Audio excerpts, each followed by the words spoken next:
the stories that are sensationalist of shut-ins who use virtual worlds just make better press than the bulk of stories, which involve people who would never have met or connected if not for this environment, who have discovered forms of and talents they have that would never have been stimulated otherwise, whether creative or social. That's the vast majority of people. Right. I'm Ruben Steiger, and I'm a virtual worlds entrepreneur, and you are listening to the Drax Files Radio Hour with Joe Yardley. Awesome. If it doesn't work out with virtual reality, we can always go back to radio. I've got a face made for radio. Oh, and I got a writing style made for TV.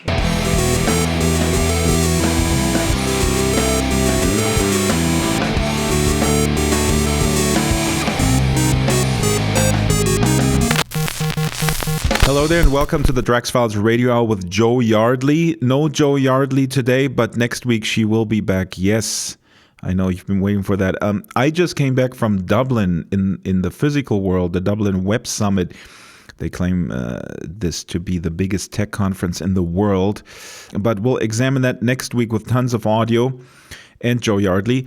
Anyways, Dublin, you guys probably heard this. I tried to get some Linden employees drunk enough to spill beans on Project Sanser, but it did not work out as planned. I ended up not finding my hotel, and they just kept their stoic demeanor, not flinching and not giving 1 inch. But we got to see a bit, like a 30-second clip of Project Sanser that CEO Ebbe Altberg showed at his presentation. You see spaceships flying across Golden Gate Bridge and some futuristic array of temples. Anyway, but like I said, next week analysis of that and what Ebbe told the press in Dublin. There's a few articles and interviews that he gave are still coming out this week. Before we get to today's show, big shout out to Justin Esparza from Carvel Design, who makes these really neat thumbnail images each and every show. So Carvel Design, check it out, carveldesign.com. Justin is really kind of putting together the gist of the show in one single image. Today, my conversation with Ruben Steiger. He's been in the digital field, also in Worlds, for over 20 years. He's been at Linden Lab from the very beginning as the in-house evangelist. Then he ventured out on his own and founded Millions of Us, a metaverse solution company. Since Linden Lab itself did not build any content, Ruben and company were able to get some good business. I fondly remember Scion City, where the Toyota Scion was available. I had that XB model in real life, and I have it in SL still. Ruben was also, before he came to Linden Lab, involved with the Sagan Foundation to build a 3D model of the known universe. And that was around 1999, 2000. Can you imagine? No HMDs, nothing at that time, not even Second Life. But anyway, the reason why Ruben is on is not to go completely nostalgic, but because he wrote a piece on medium.com called The VR Crossroads, which is somewhat critical of the direction we seem to be heading in technology. The subheader of the article is, are we creating a safe, authentic, and human future for our kids? So this is a discussion that's going on all over the place.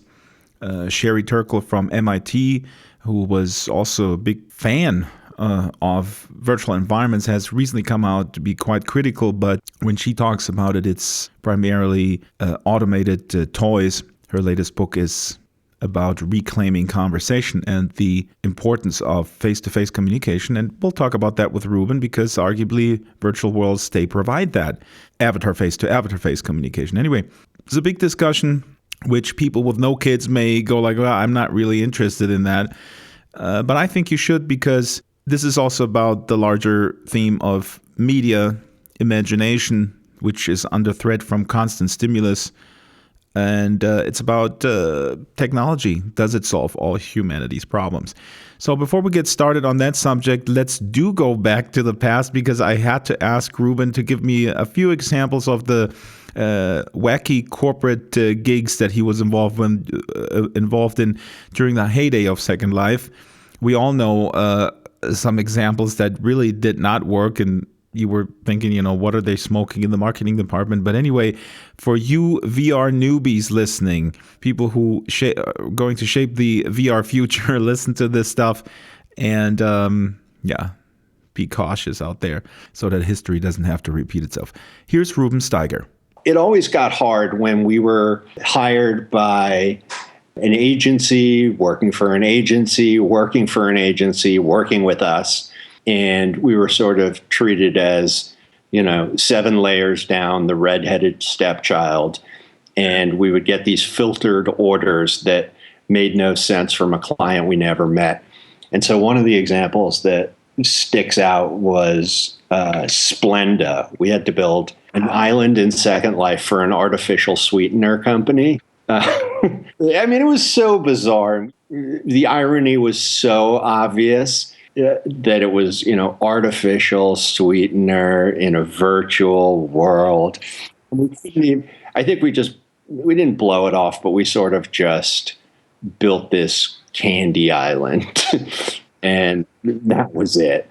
We couldn't even smuggle irony into it. I think we just did it and we're done. But that was something where they also just said, hey, there's eyeballs, guys, do whatever. We need to get those eyeballs. They didn't really understand that might not be a platform at all for their specific product. I don't think they even cared. I think it was a media buyer at the agency who had a list of the cool new things that they could do within the experimental budget for the next year. And Second Life was a box they had to check. Wonder if these same boxes are going to be checked now in the new VR hype. But let's go to the subject at hand, because you wrote a really, really interesting post on medium.com, the virtual reality Crossroads. And there's a lot of themes in there that really resonate with me. Also as a father, and I always talk about these things and they're generally dismissed. Why don't you summarize sort of the points that you're making here? The subheadline is, are we creating a safe, authentic, and human future for our kids? So what is your thesis here in this article? So my thesis was really stimulated by a thought-provoking discussion between a bunch of smart people who are friends of mine.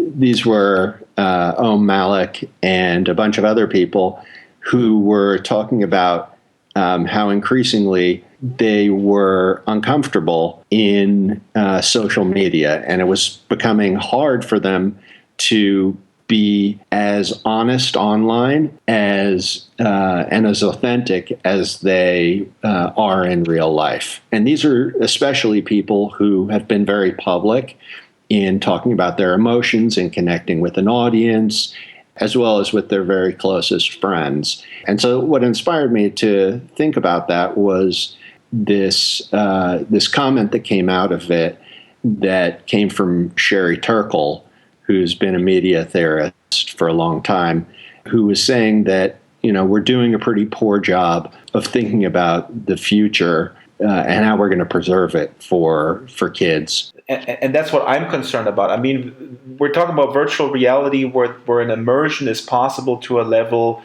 that we always dreamed about in Second Life. Theoretically, you can decouple yourself completely from the quote-unquote real world for extended periods of time.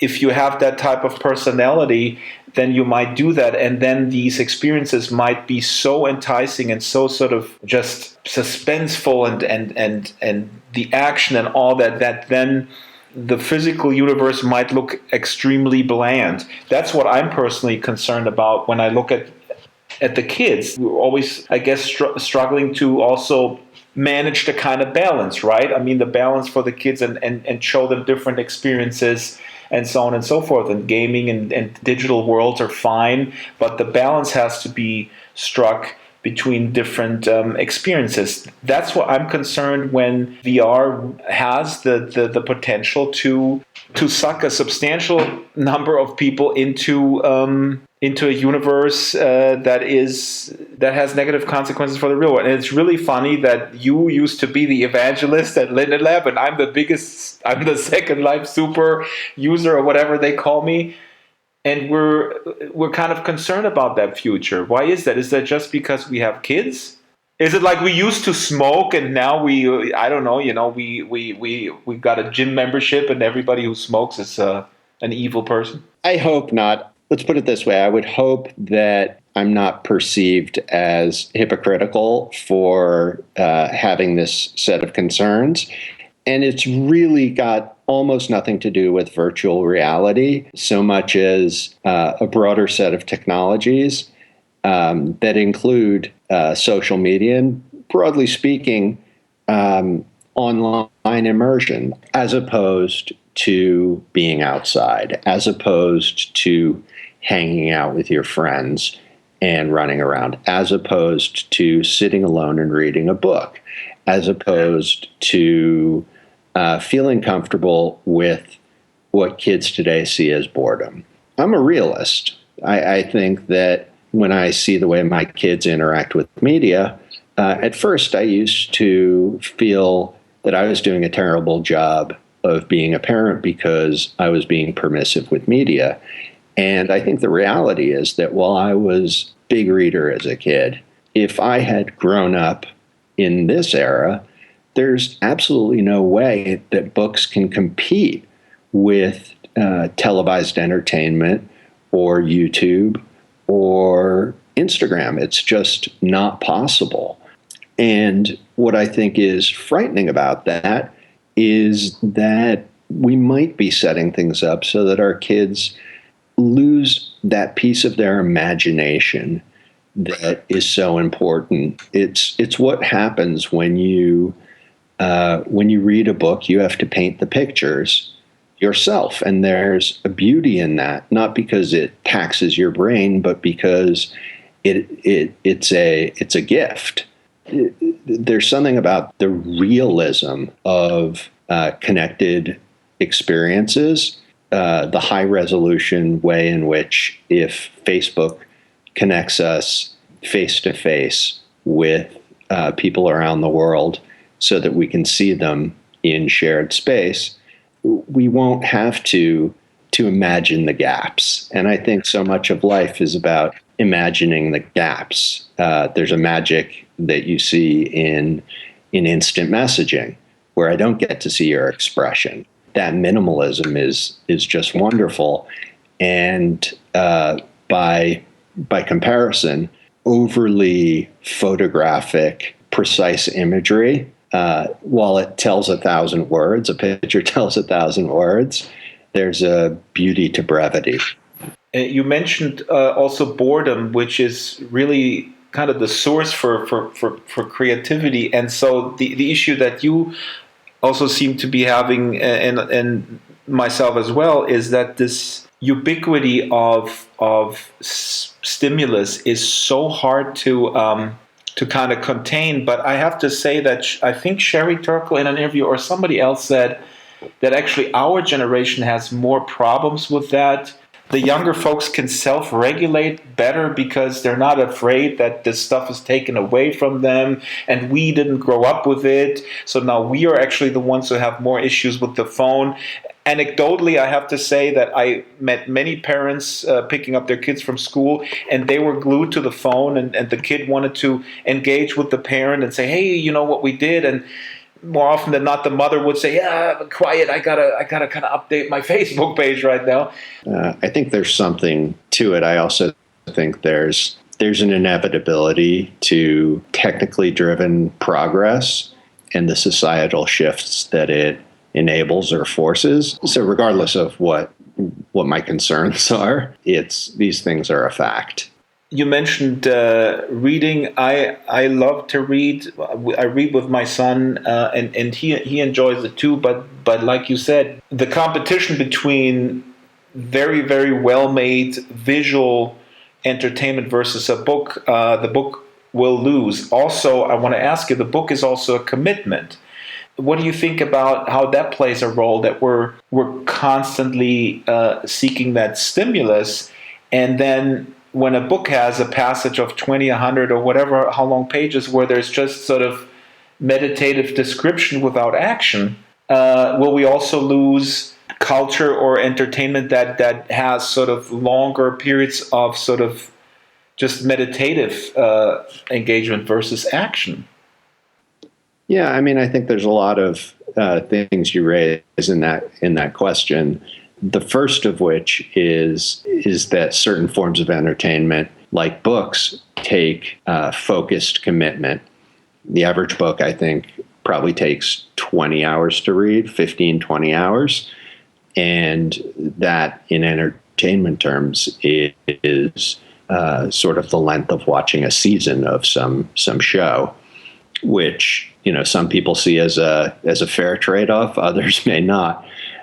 I saw this very interesting analysis the other day that with regard to technology use in media consumption, the model that we've been used to using is what percentage of a 24-hour day is allocated to which type of activity, whether it's work or entertainment, social networking, eating, sleeping, etc.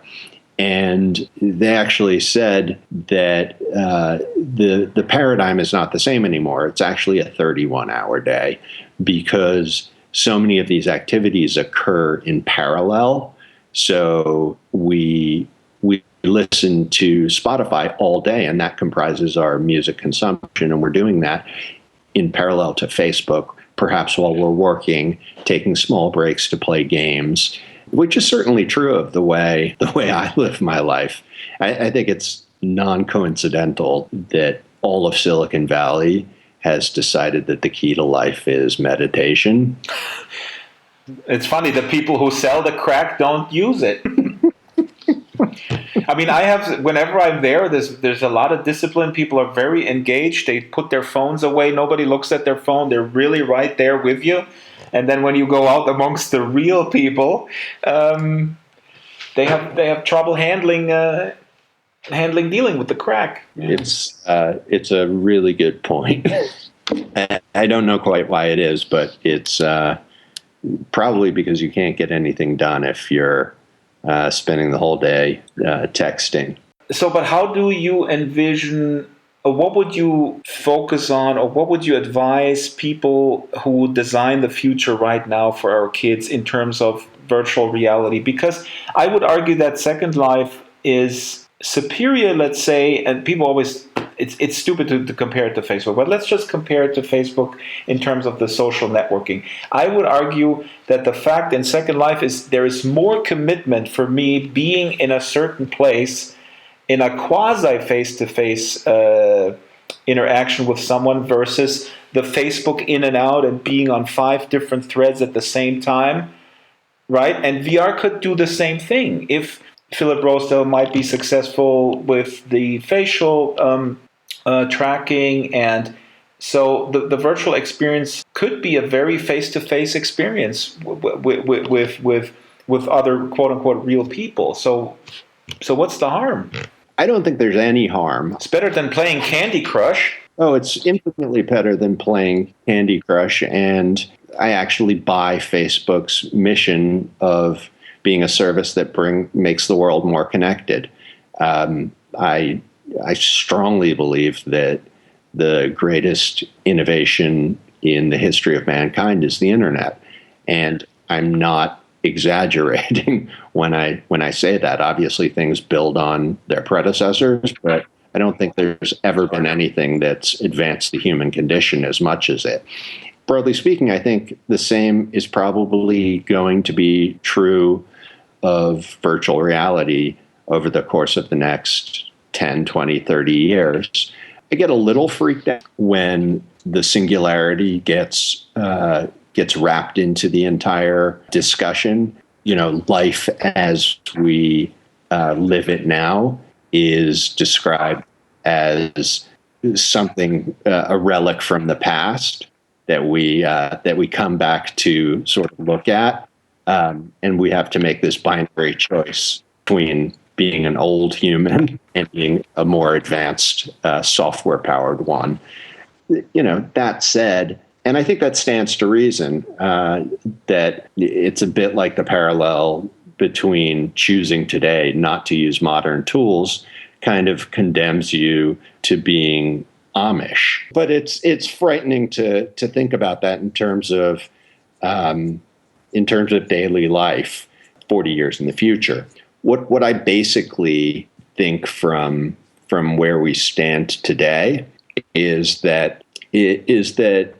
there's going to be a bunch of models that emerge over the next few years. I think there are going to be more problems than there are going to be answers. I think things are going to move much more slowly than people anticipate.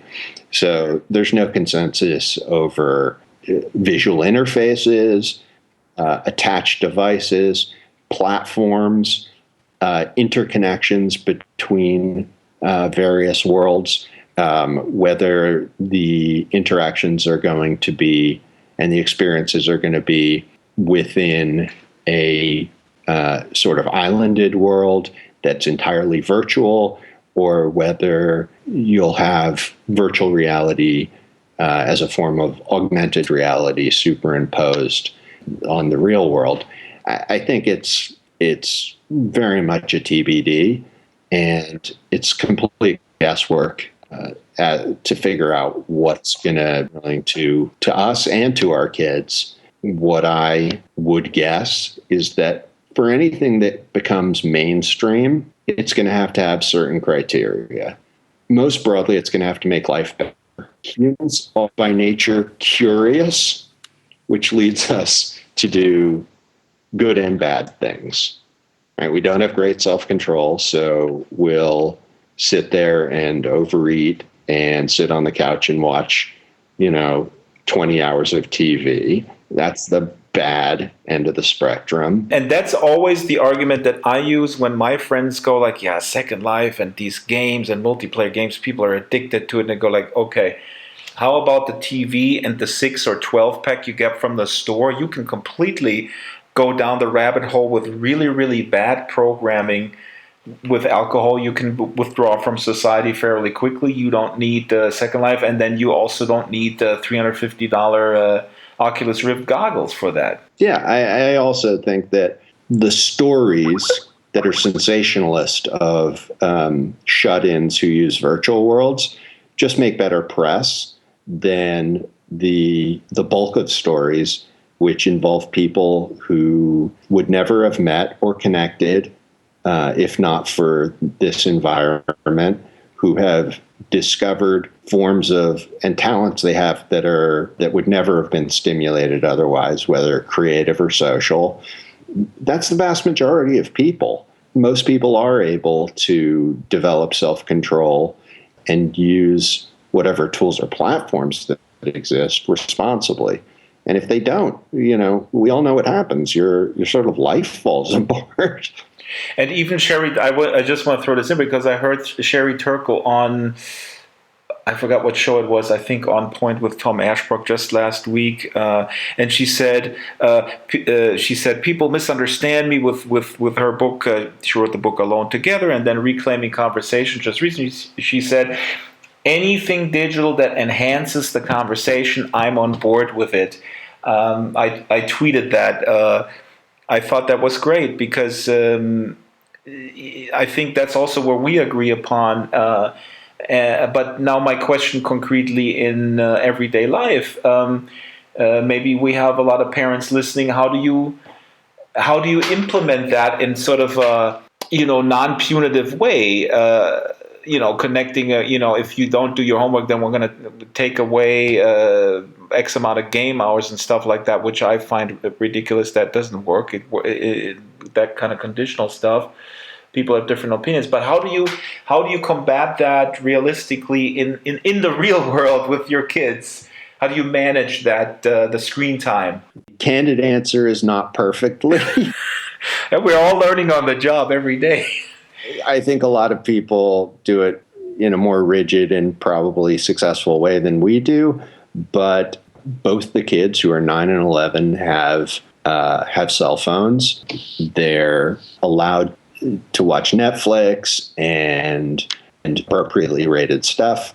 Luckily, both of them prefer being outside and doing a bunch of stuff. And I think if you look, what we've noticed is that if you look at what they do over the course of a day, it's an exhausting amount of stuff, and it's very integrated, right? So by the time they've been to school and come home and had a snack, they'll often want to go and chill out in their rooms for half an hour to 45 minutes. And generally that means checking into YouTube channels that they follow and watching vloggers for an hour with their latest vlogcasts. Then, a friend will come by, or they'll sit down and knock off their homework, go out in the street, and I think it's sense of smell. It feels natural. Yeah, sounds natural. Sounds self-regulating in a way that they feel they have a good sense for their own balance. I think a lot of it is social. My son has now been allowed to go on Instagram. Everyone did it at the same time in 6th grade. They use it as group messaging. It's really 11-year-old panopticon where all they want to do is sort of look at each other. They don't want to interact too much. They just want to keep track of what everyone kind of looks like and is seeing. They're very shy. It's comparative, So it's very age appropriate. It's natural. I want to throw in real quick because as you're describing this, I had a conversation with a friend of mine who said that it's so much worse than when we went to school, and I kind of disagree in terms of the peer pressure. Her argument was that the kids with all the digital platforms and tools are forced to gain this approval, and then like all this stuff. And if you don't do that, then you're down in the social pecking order. But I don't see a big difference between going to school, having the expensive sneakers and getting teased for not having them versus showing them on Instagram, look, I got these sneakers. Oh, you're a loser. You don't have them. I mean, isn't that the same thing? Yeah, if anything, I think it's for us, it was probably more material. There's something very democratized about the fact that the tools are virtual. So for the most part, and it sounds, this is probably linked to the fact that we live in an upper middle class town, but most of the kids have iPhones or Androids. Almost everyone no one cares about the physical phone, really. And I think kids still take pride in having cool shoes, but I think it's much less important because they're different status, which humans care about as a form of personal expression, but also they care about pecking order. They care about status. It helps them think about their personality and who they are and who they want to be. And I think it's much more fluid because it can be expressed in so many different ways. It's good that you mentioned that because we need to make clear that we're, of course, kind of confining our semi-academic discussion on a kind of a narrow socioeconomic kind of bubble, perhaps, that does not necessarily apply to other different classes. So let's summarize. Virtual good. If it's not good, then it's dystopia. And I visited Philip Rosa at the High Fidelity office in the summer, and I asked him about these dystopian scenarios, and he brushed it off with, they're just there to. I said, well, Ready Player One is not necessarily, happy-go-lucky future, and he says, yeah, but that's dramatized, and he kind of dismissed it like that. So he's the eternal optimist, as you write also in your article. I'm quoting here. He says that the real world may be something in the future in 2050 where we look at it as a kind of a museum. And I can hear Philip's voice, and he says that without any type of regret. He sees that as a positive thing, I guess. He also once said a long time ago in a documentary that, and I did like that quote, he said, when we conduct business in virtual reality, then we don't need these ugly office parks. We can tear them down and we can re-beautify the earth. So that's always something that I actually kind of see as a possible future. But anyway, let's wrap it up with your picture of a good future. What do you see? Well, first of all, I'd like to qualify it with some thoughts about sort of the way Philip sees the world. I think he has a balanced view.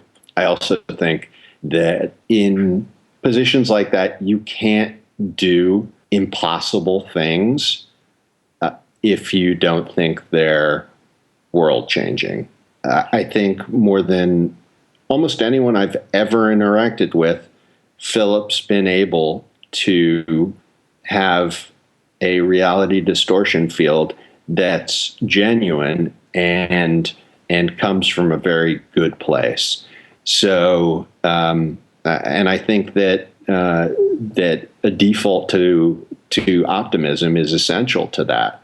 I also think that it's a broader discussion about whether the robot overlords are going to dominate us. And, the world divides into two camps. One says it's going to be the end of humanity when robots learn how to program themselves and increasingly become smarter than humans.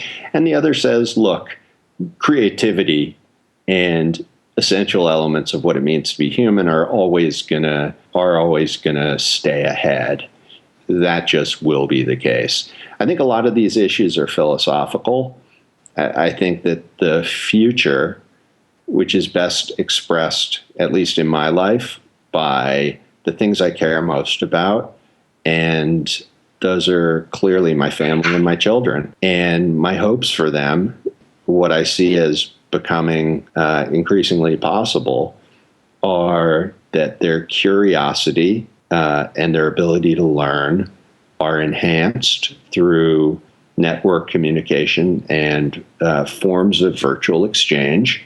Underlying it all is social convention. And regardless of how this is expressed, it would be nice to live in a world where people are valued for their contributions and how they treat other people. And I think that's not only possible, but probable because of human nature as we look out at the future ahead. I think the barriers to entry for interacting with technology are dropping so dramatically that that's going to predominate the discussion much more over the next 10 years than the outliers of virtual environments. All we need to make sure is that people still read big books. I'm reading Don DeLillo Underworld, which is amazing.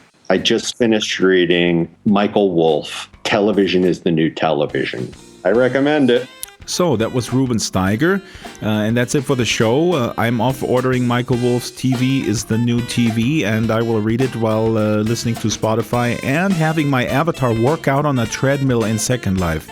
Now, that's time management, folks. More info on what Ruben Steiger is doing these days is on the blog. Next week, as I mentioned, Joe is back. We will talk Project Sansar and what happened at the Web Summit. But some things, of course, that happened in Dublin, they will stay in Dublin. I did not record every single conversation that happened in those smoke-filled pubs where the future is concocted. By the way, you can't even smoke in pubs anymore. So anyway, there you have it. But I gotta say, in the context of what we just discussed with Ruben Steiger, there was one really wacky proposal at the Web Summit. I didn't see it myself. A friend of mine told me about it. Some guy built a little tiny robot, and the purpose of that project, of that robot and the accompanying app, was specifically if you had enough of your kids, if you couldn't take it anymore and had to go out, play around a golf or whatever, this robot was there to entertain your child. Keep the child engaged, quote unquote. Quote unquote engaged, I should say. So this was really the saddest thing. Like I said, I haven't seen, but we discussed it. And yeah, I'll just let that stand. Maybe you should revoke your parenting license if you need a robot. If you do want to do something engaging on the weekend, I would say Halloween is over, but it really doesn't matter because you should go and play The Well Infirmos from Loki Elliott. It proves once and for all that Second Life is not a game, but it is a really, really cool place to build engaging, immersive adventure and horror games. The Well by Loki Elliott. There is a video out there where I play it through. Loki estimated, I think, 30 minutes to play through the whole game. Of course, it took me 2.5 hours, but I'm not a gamer. All right, that's it for the show. Thanks for listening, and goodbye.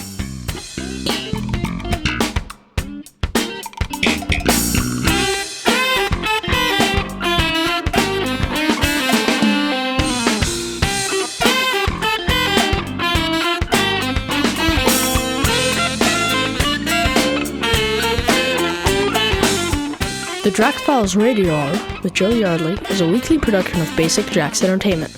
The show is supported by Maven Homes, Giza Creations, Botanical, Strawberry Sing, Abranimations, Eros Avatars, Caravel Design, Avacon, The Cube Republic, Fateware by Damien Fate, The Avazines Publication Family, What Next, Bright Canopy, Duchy Furniture, Landscapes Unlimited, Dwarfins, The Den, Following Gods Incorporated, Feroche SL, Giant Snail Races every Saturday, Kona Stream, and Death Row Designs.